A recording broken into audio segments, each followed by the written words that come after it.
তারেক রহমান বাংলাদেশের ৩০০ আসন থেকে ৩০০টা হীরার টুকরা বেছে নিয়ে আসছে। আজকে যারা আপনাদেরকে ধর্মের নামে ভয়ভীতি দেখাচ্ছে, এদের মতো মুনাফেক বাংলাদেশে একটাও হতে পারে না। ধানের শীষ উন্নয়ন নাকি ধর্মের নামে যারা রাজনীতি করে ধর্ম ব্যবসা করার চেষ্টা করে, তারা নির্বাচনে জেতার কেবল একটি এবং একটি মাত্র উপায়, এটা হচ্ছে জনগণের আস্থা অর্জন করা, জনগণের কাছে ভোট চাওয়া এবং জনগণের কাছ থেকে ভোট আদায় করা।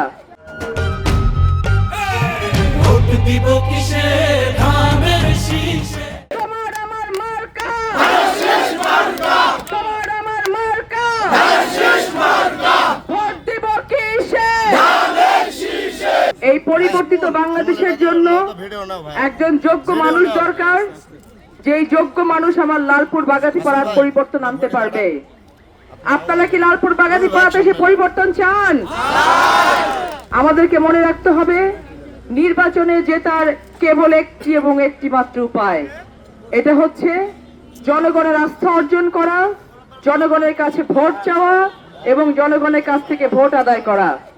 ঠিক কিনা বলেন?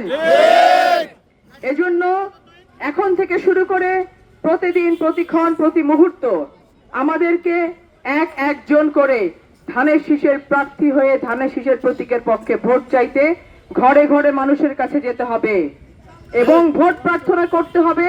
ভোট প্রার্থনা করে তাদেরকে বলতে হবে কেন তারা আমাদেরকে ভোট দেবেন, কেন বাংলাদেশ পরিবর্তনের জন্য, কেন লালপুর বাগাতিপাড়ার পরিবর্তনের জন্য ফারজানা শারমিন পুতুলকে প্রয়োজন।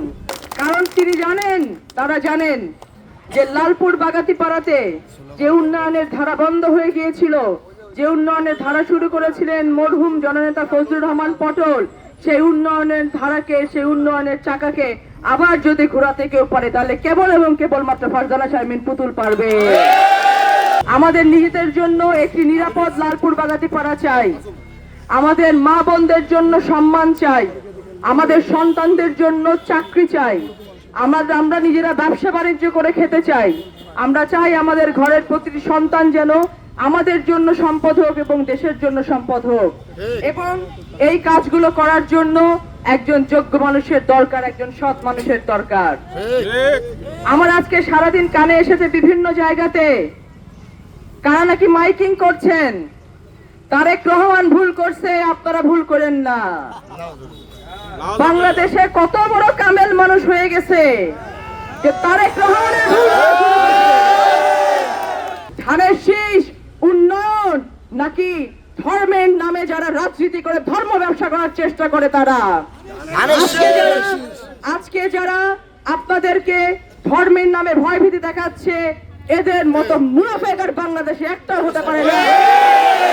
শহীদ প্রেসিডেন্ট জিয়াউর রহমান যেন যখন এই দল গঠন করার সময় যেমন একটি একটি একটি একটি করে হীরার টুকরাকে তুলে নিয়ে এসেছিলেন বাংলাদেশ গড়ার জন্য, আজকে আমাদের সেই শহীদ প্রেসিডেন্ট জিয়াউর রহমান এবং দেশনেত্রী বেগম খালেদা জিয়ার সুযোগ্য সন্তান তারেক রহমান বাংলাদেশের ৩০০ আসন থেকে ৩০০টা হীরার টুকরা বেছে নিয়ে আসছে। সেই মানুষগুলো এই বাংলাদেশের চেহারা পরিবর্তন করে দিতে পারবে। এবং আপনারা যারা দলের নাম নিয়ে, নেতার নাম নিয়ে আপনারা যারা বেইমানি করার চেষ্টা করতেছেন, দলের খায়ে পড়ে আপনারা যখন এখন মোটা হওয়ার পরে দলের বিরুদ্ধে বলতেছেন তারেক রহমান ভুল করছে, আপনারা ভুল করেন না, সাবধান হয়ে যান আপনারা। আমরা একটি বাংলাদেশ গড়ার জন্য অক্লান্ত পরিশ্রম করে যাচ্ছি, রাত দিন পরিকল্পনা করছি, পরিকল্পনা বাস্তবায়নের চেষ্টা করছি। আমাদের বাংলাদেশ, আমাদের ভবিষ্যৎ লালপুর বাগাতিপাড়া, আমাদের উন্নত লালপুর বাগাতিপাড়া গড়ার পথে যারা বাধা হয়ে দাঁড়াবেন তাদের প্রত্যেককে সমুচিত জবাব দেওয়া হবে ব্যালটের মাধ্যমে।